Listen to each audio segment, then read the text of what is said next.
What happens when a man who has everything realizes he has nothing?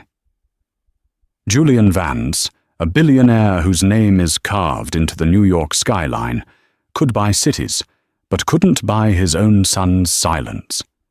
In the city's most exclusive restaurant, a 5-year-old's tears were echoing louder than the stock market crash. The staff was terrified, the patrons were disgusted, and the father was furious. But one waitress, Clara, making minimum wage, saw the truth.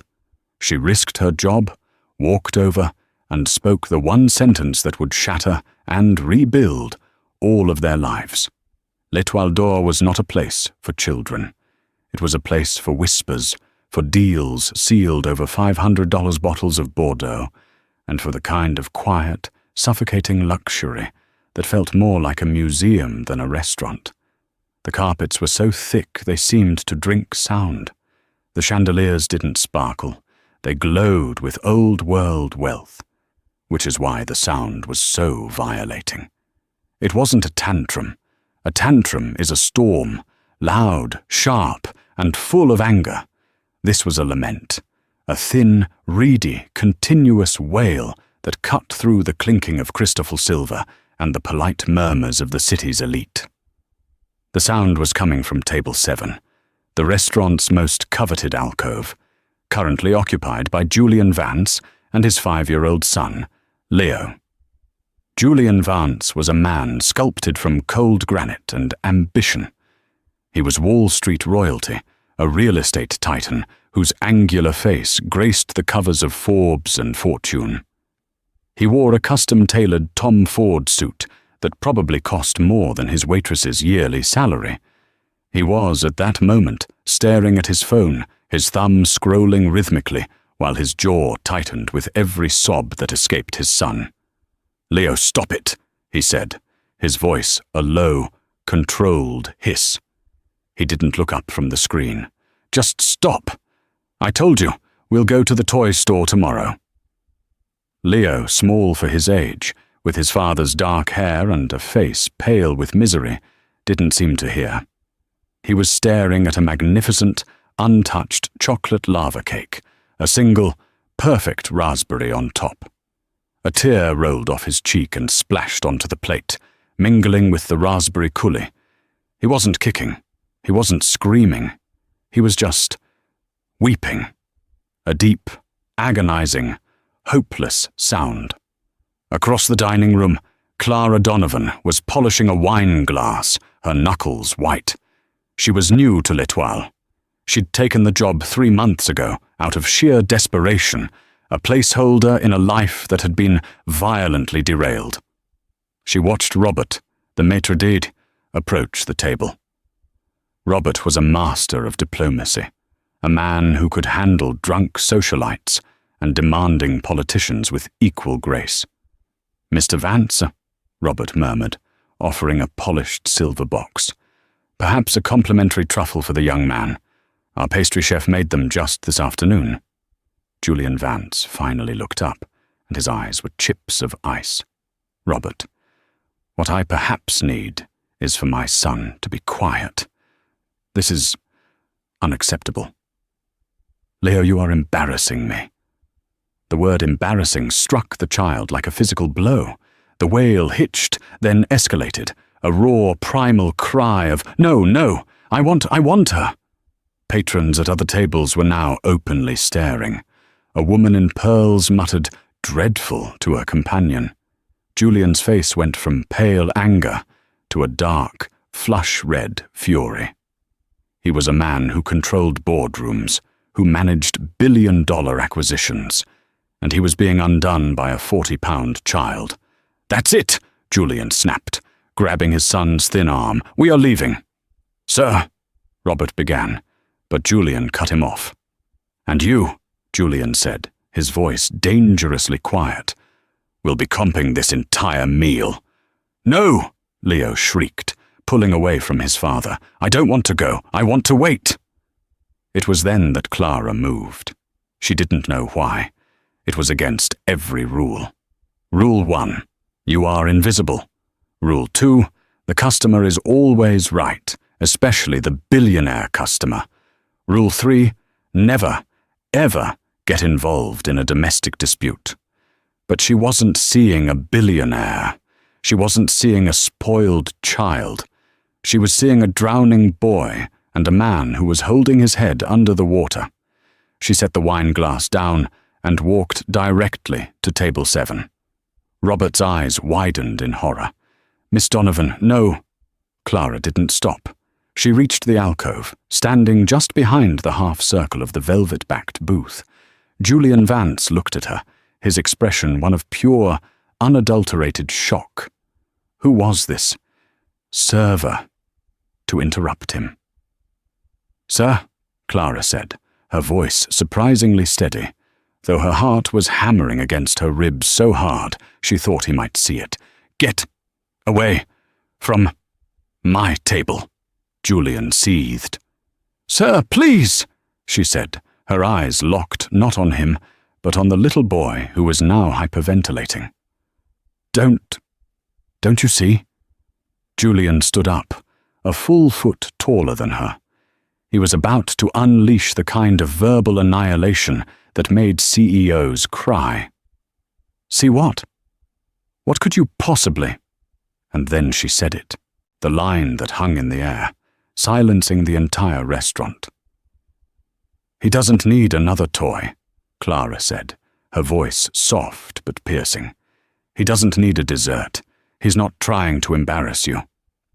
She took a small step closer, her gaze full of a painful, profound empathy that Julian had never encountered. "He just needs a mum." The silence that followed was absolute.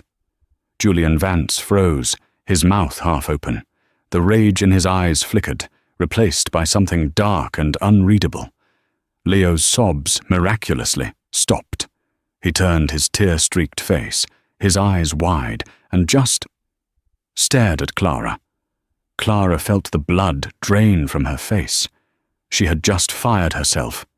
She had just insulted one of the most powerful men in New York. She had crossed a line that wasn't just unprofessional, it was social suicide.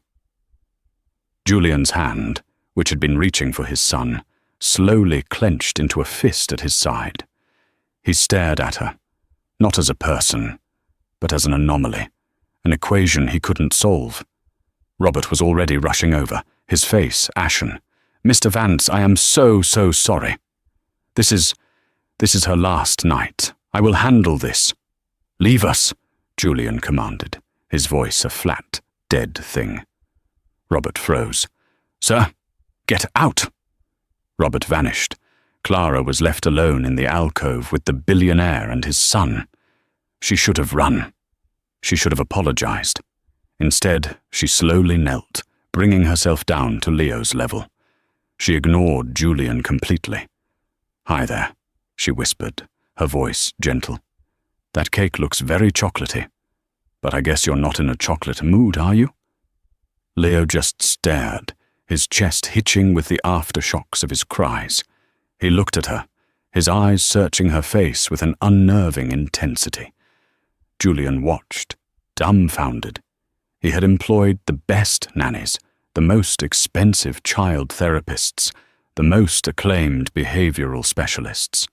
None of them had been able to stop these episodes, and this 15-an-hour waitress had done it with a single sentence. "My name is Clara," she said softly to Leo. "It's nice to meet you." Leo sniffled. He reached out a small, sticky hand, and, to Julian's utter disbelief, he didn't point at the cake. He pointed at the simple, lavender-scented lotion on Clara's hand, visible just below her rolled-up sleeve. He whispered one word, a word that made Julian's blood run cold. "Mommy." Julian Vance did not believe in coincidence. He believed in data, in leverage, and in the calculated application of pressure. What had just happened in his alcove at L'Etoile d'Or was not a coincidence. It was an anomaly. And Julian Vance hated anomalies. He watched the waitress, Clara, as she spoke to his son. She didn't coo. She didn't use the high-pitched, insipid baby voice his parade of nannies seemed to favor. She spoke to Leo as if he were a person, simply a smaller, sadder one. "Lavender," Clara said, noticing where Leo was pointing. She turned her hand over so he could see her wrist. "My mum always said it was a calming smell." Maybe she was right. Leo's small fingers lightly brushed her skin. He wasn't crying anymore. He was just breathing. It was the first time Julian had seen his son's shoulders relax in months. Clara, feeling Julian's intense, analytical gaze on her, finally stood up. She squared her shoulders, bracing for the inevitable. "Mr. Vance, I apologize. I overstepped my bounds. It was unprofessional, and it won't happen again. I'll get my things." She turned to leave. "Stop." His voice wasn't loud, but it had the density of a black hole. Clara froze, her back to him. "You're fired, of course," he said, his tone conversational, as if discussing the weather. "Robert will have your final check." Clara nodded, her eyes stinging.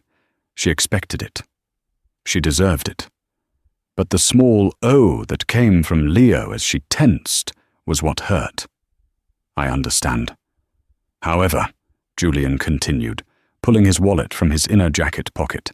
He extracted not cash, but a single, matte black American Express card. It looked heavy, dangerous. "My car is downstairs, a black Mercedes Maybach. My driver, Michael, will be standing by it. I want you to go downstairs, wait by the car, and give Michael this." He slid the card onto the table. Clara turned, completely bewildered. I don't understand. Why?" "You're not being paid to understand," Julian said, his mask of cold control snapping back into place. He was picking up Leo now, who, for the first time, didn't fight him, but rested his head on Julian's shoulder, his eyes still fixed on Clara. "You're being given an instruction." "What instruction? What am I supposed to tell your driver?" "You're not to tell him anything," Julian said. He picked up the card and pressed it into her hand. Her hand was warm, his was cold. "You are to get in the car. Michael will take you to your apartment. You will pack a bag, and then you will give him this card. He will take you to my tailor." Clara stared at him, her confusion warring with a rising sense of indignation. "Your tailor?" "Mr. Vance, I think you're mistaken. I'm a waitress, not whatever it is you're implying." A flicker of something, amusement, irritation, crossed his features. "I am not implying anything, Miss Donovan. I am solving a problem. My problem is that my son is broken. For the last 120 seconds he has not been. You are the variable that changed. I am now acquiring the variable." "You can't acquire me," Clara said, her voice rising. "I'm a person. I just lost my job. I'm not looking for a... What are you offering?" "I'm offering you a new job," he said, turning away. "One that pays significantly more than this establishment." He paused. "My office, Vance Tower, Monday, 9 a.m. sharp. The tailor is to ensure you look the part. My assistant, Evelyn, will be expecting you. She will handle the details of your severance from this place." He didn't wait for an answer. He walked out of the restaurant, his son quiet in his arms, leaving Clara standing in the alcove, holding a credit card with no spending limit and a job offer that felt more like a summons. Clara spent the next 36 hours in a state of agitated disbelief. She didn't go to the tailor. She went home to her tiny, fifth-floor walk-up in Astoria, a place that smelled of her neighbor's cooking and her own unpaid bills. The black card sat on her particle-board kitchen counter, looking alien, like a piece of a fallen satellite. Who was this man? He was a brute, an arrogant, cold-hearted monster who spoke of his son as a problem and her as a variable. He was everything she despised about the city, about wealth, about power. And yet, there was Leo. She hadn't just seen a sad boy. She had seen a familiar grief. Clara knew that look. She knew the hollowed-out expression of a child who had seen something they shouldn't have. She knew it because she had seen it in the mirror every day for years, after her younger brother, Daniel, had slipped and fallen from a riverbank while she was supposed to be watching him. She was 14. He was 6. The silence that followed his splash, the silence that followed her screams. It was a silence she still heard every night. Leo's silence was the same. This wasn't just a boy who missed his mum. This was a boy who was traumatized. That line she'd uttered, "He just needs a mum," had been an instinct, but the realization of what she was seeing was a scar. She had been studying to be a child psychologist before Daniel's death. After, she couldn't. How could she heal anyone when she was so fundamentally broken? She'd dropped out, drifting from one dead-end job to another, ending up at L'Etoile. Julian Vance's offer wasn't a job. It was a ghost. It was a chance to do what? To fix the unfixable. On Monday morning, at 8:45 a.m., Clara stood in the lobby of Vance Tower. It was a cathedral of glass and steel that seemed to pierce the clouds. She was not wearing a new suit from a bespoke tailor. She was wearing her only interview outfit, a simple black skirt, a white blouse, and the same worn-out flats she'd worn at the restaurant. She was terrified, but she was more terrified of what would happen to that little boy if she walked away. She had made a choice. She would take his money, yes, but she wouldn't be his variable. She would be there for Leo. And if Julian Vance didn't like her terms, he could fire her. Properly this time. At 8:59 a.m., she stepped out of the elevator onto the 60th floor. The silence was more profound than at the restaurant. A woman with a severe black bob and an earpiece, Evelyn, looked up from her desk, her expression one of complete disinterest.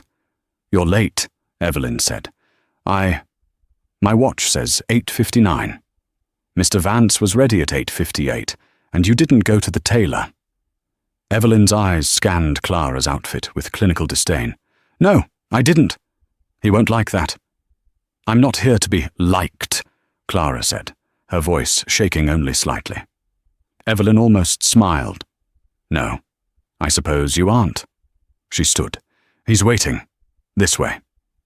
Julian Vance's office was less a room and more a territory. One entire wall was a floor-to-ceiling window offering a godlike view of Central Park. The other walls were adorned not with art, but with framed stock tickers and architectural models of his buildings. His desk was a slab of polished mahogany the size of a car. He was not on the phone. He was standing, staring out the window, his back to her.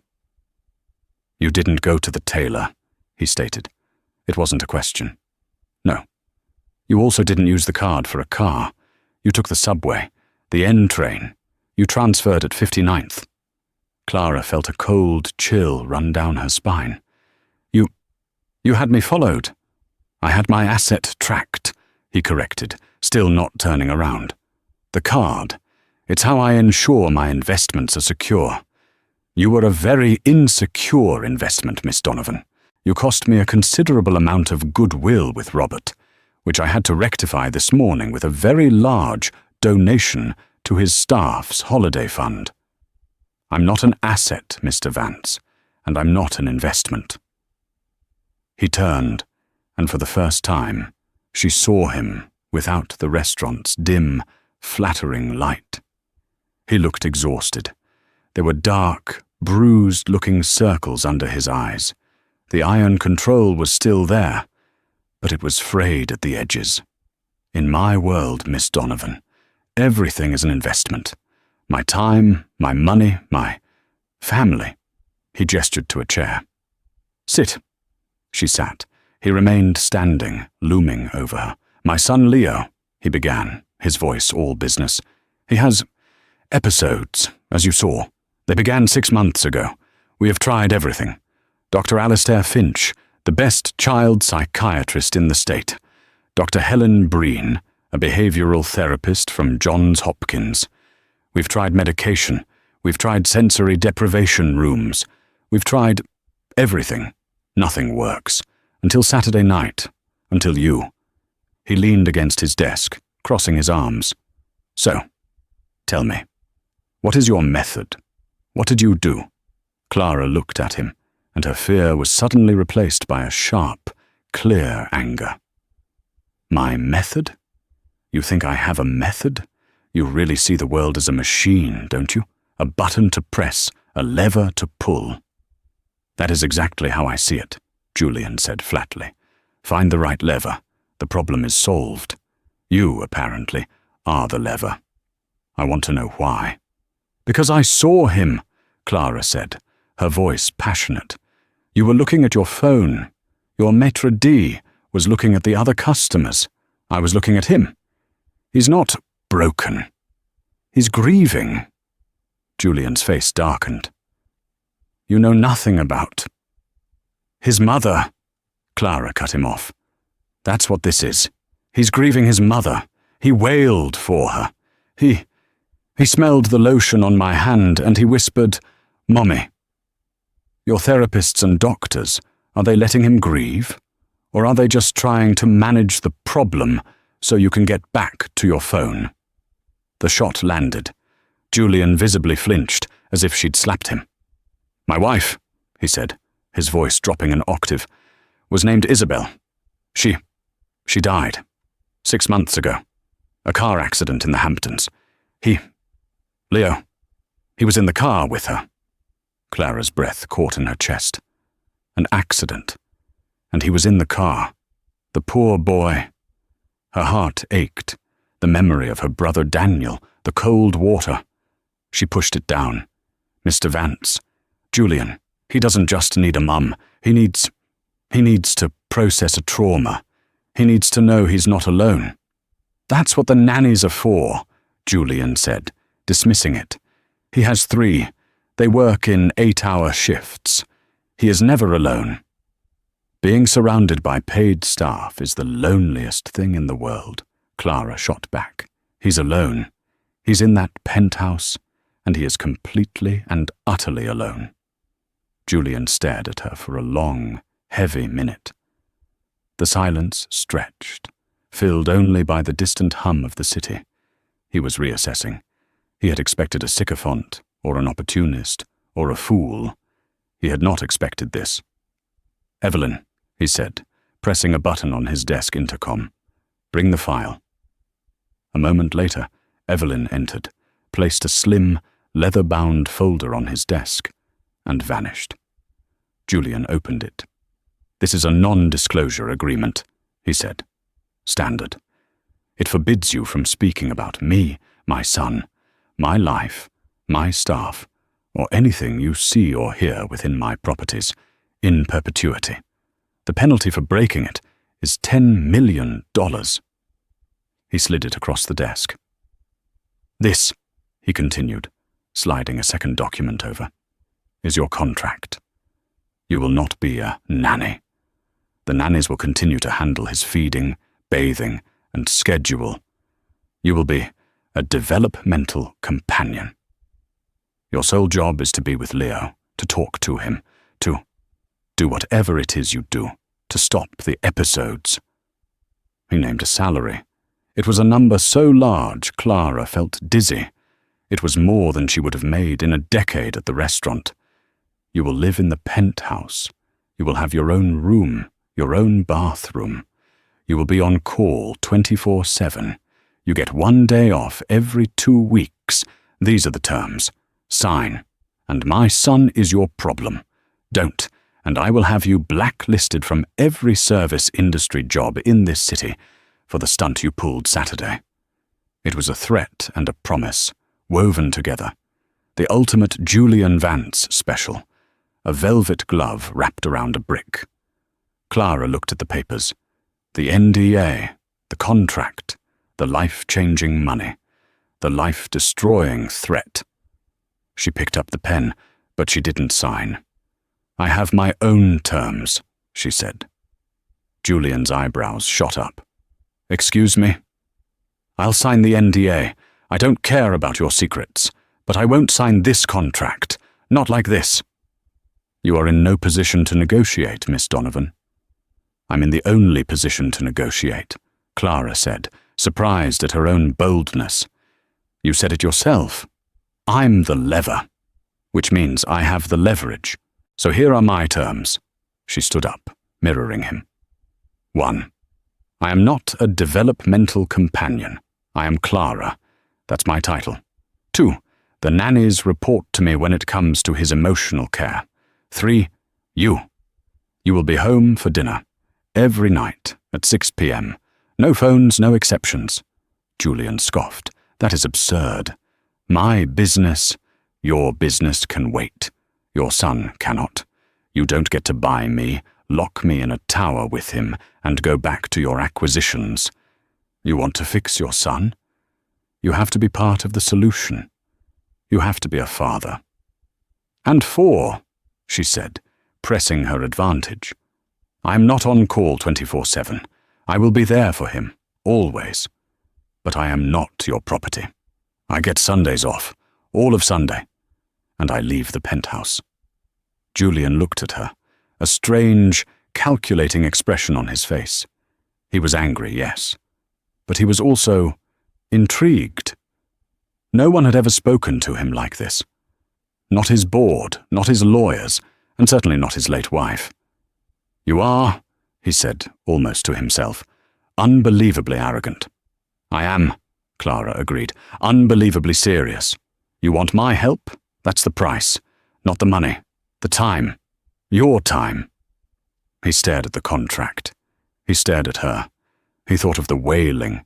He thought of the silence that followed. He thought of the word mommy. He picked up the pen, crossed out developmental companion, and scribbled Clara in its place. He initialed it. He crossed out the 24/7 clause and wrote Sundays off. He initialed it. He looked at the 6 p.m. dinner rule. He hesitated for a long time. Finally he wrote 6:30 p.m., 3 nights a week, to start. He initialed it. "Sign the NDA," he commanded. Clara signed. "Welcome to the family, Miss Donovan," Julian Vance said, his voice devoid of any welcome at all. "My driver is waiting for you downstairs. This time I suggest you take him." The Vance penthouse was a 2-story expanse of white marble, glass, and chrome that occupied the top of the tower. It was clinically beautiful and entirely lifeless. The furniture was all low-profile, Italian, and looked as if it had never been sat on. The art was massive, abstract, and felt cold to the touch. It wasn't a home, it was a statement. Clara's room was larger than her entire Astoria apartment, with its own bathroom and a view that stretched all the way to the Statue of Liberty.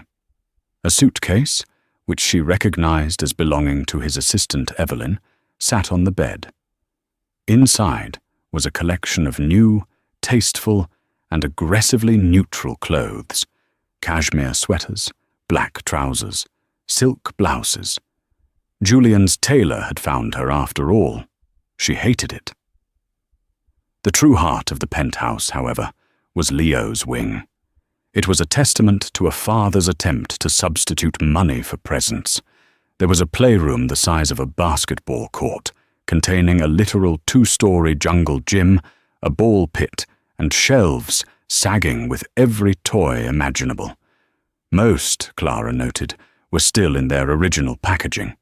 She found Leo sitting on the floor in his bedroom, which was, by contrast, stark. He was in front of a massive, wall-mounted television, playing a frantic-looking video game. A nanny, a severe-looking woman named Agnes, sat on a chair in the corner, scrolling through her phone. "Hello, Leo," Clara said gently. Leo didn't look away from the screen. He just mashed the controller buttons. Mrs. Miller, Clara said to the nanny. Agnes looked up, annoyed. I'm Clara Donovan. Mr. Vance hired me. Could you please turn off the television? Agnes bristled. He's supposed to have his screen time. Dr. Breen's schedule says 4 p.m. to 5 p.m.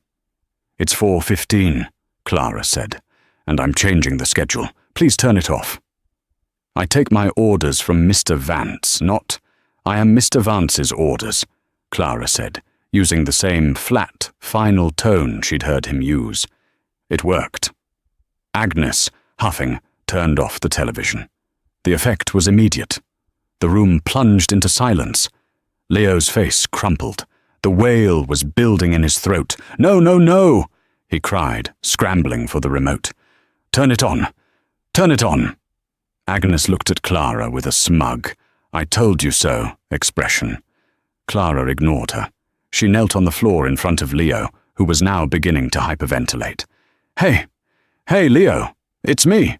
It's Clara, from the restaurant. Go away, I hate you. Turn it on. He threw the plastic controller, which hit the wall with a hollow crack. Clara didn't flinch. I'm not going to turn it on, she said calmly. That game looked really loud. My ears hurt. I don't care, he shrieked. The full-blown episode was coming. Agnes backed away, moving toward the door. I'll just be outside. She fled. Clara was alone with the screaming boy.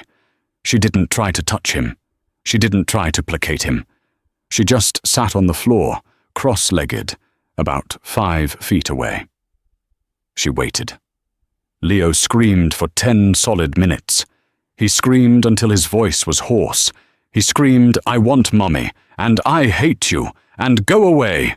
Clara just sat there, her expression calm, her presence steady. She was an anchor. She would not be moved by his storm.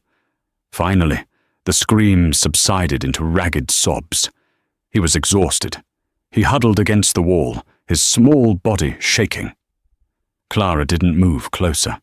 She simply reached into the pocket of the trousers Evelyn had provided and pulled out 2 things, a plain white piece of paper and a blue crayon.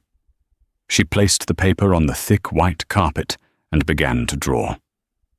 She wasn't a good artist. She drew a lopsided circle for a head, a triangle for a body, a stick figure. Then she drew another one, a smaller one, holding its hand. Leo watched her through his tear-clogged lashes. His sobbing quieted to a sniffle. Clara kept drawing. She drew a house with a chimney puffing out smoke. Then she drew a big, scribbly black cloud over the house. She added jagged lines of lightning. This is me, she said, quietly, pointing to the bigger stick figure. My name is Clara. She pointed to the smaller one. And this was my brother, Daniel. He's gone now. Leo's head lifted, his curiosity overriding his rage. Clara pointed to the big black cloud. And this is the big sad. Sometimes the big sad comes and it's so loud and scary, it feels like a thunderstorm in your head. It makes you want to break things. It makes you want to shout. She put the crayon down between them. Leo stared at it. He stared at her drawing. He crawled slowly across the carpet. He picked up the blue crayon. His hand was shaking. He didn't draw a person. He didn't draw a house. He just pressed the crayon to the paper and scribbled, hard.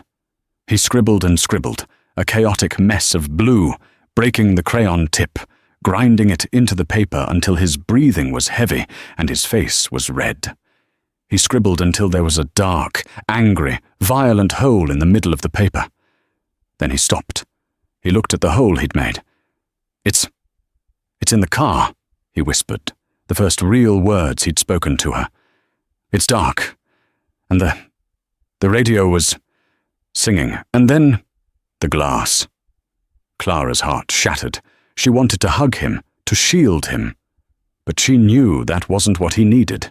He didn't need a shield. He needed a witness. The glass was loud, she whispered back, her own voice thick. like the thunderstorm. It was so loud, he whimpered, and he crawled the last 2 feet and collapsed into her lap, burying his face in her cashmere sweater. Clara wrapped her arms around him, holding him tightly. She felt his small body rack with the sobs he had been holding in for 6 months. This wasn't the wail from the restaurant. This was the real grief. This was the poison coming out. "I know," she murmured, rocking him, her own tears falling into his hair. "I know. It's okay. You can be as loud as you need to be. I'm not going anywhere." From the doorway, Julian Vance stood in silence. He had come home early to see if his investment was paying off. He had watched the entire scene on the security monitor in his study, had seen Agnes flee, had heard the screaming. He was about to storm in and fire Clara for her incompetence. But then he saw her draw. He saw his son crawl to her, and he heard his son speak. He heard, for the first time, what happened in that car. Julian leaned against the doorframe, his legs suddenly weak. He, his son's father, had never once heard these details. He had been too afraid to ask. He had been too afraid of the answer. This woman, this stranger, had been in his house for less than 3 hours, and she had already unlocked a door that he had believed was welded shut. He looked at them, this portrait of 2 broken people holding each other, and for the first time in his adult life, Julian Vance felt completely and utterly powerless. The next few weeks were a brutal, delicate negotiation. Clara's presence in the penthouse created a seismic shift. The nannies, Agnes in particular, were openly hostile. Clara wasn't just a companion, she was a disruption. She insisted the nannies stop using their phones in front of Leo. She insisted they stop pacifying him with screens and sugar. She threw out Dr. Breen's rigid, color-coded schedule and made a new one. The new schedule included things the penthouse had never seen. Messy time. Finger painting on the white marble floor to Agnes's horror. Yelling time in Leo's playroom where he and Clara would scream into pillows. And building a fort, which involved using the $10,000 Italian sofa cushions. Leo began to change. The episodes didn't vanish, but they became shorter, less frequent. The mute, hollow-eyed boy was replaced by a child. A difficult, grieving, sometimes angry child, but a child nonetheless. He started asking questions.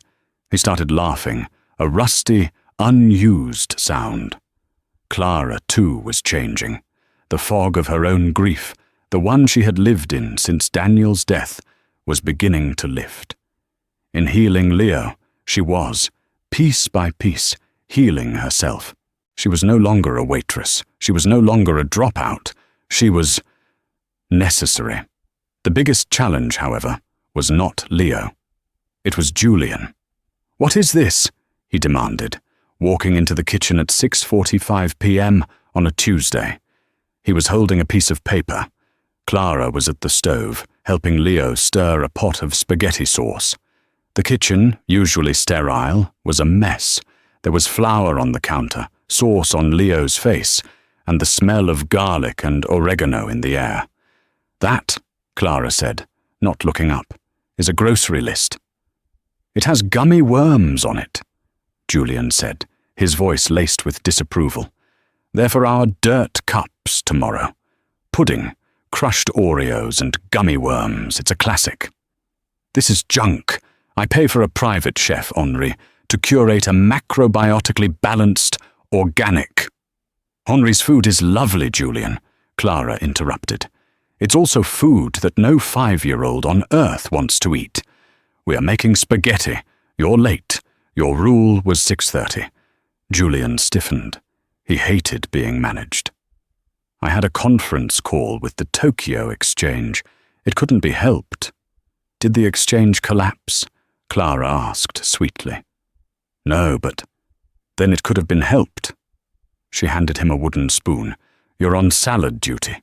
Leo, tell your dad what we did today." "We went to the park," Leo said, bouncing. "And Clara pushed me on the big swing, not the baby one. And I went so high I saw the whole world." Julian looked at the spoon, then at Clara, his expression stormy. "The park? You left the building? My security protocol?"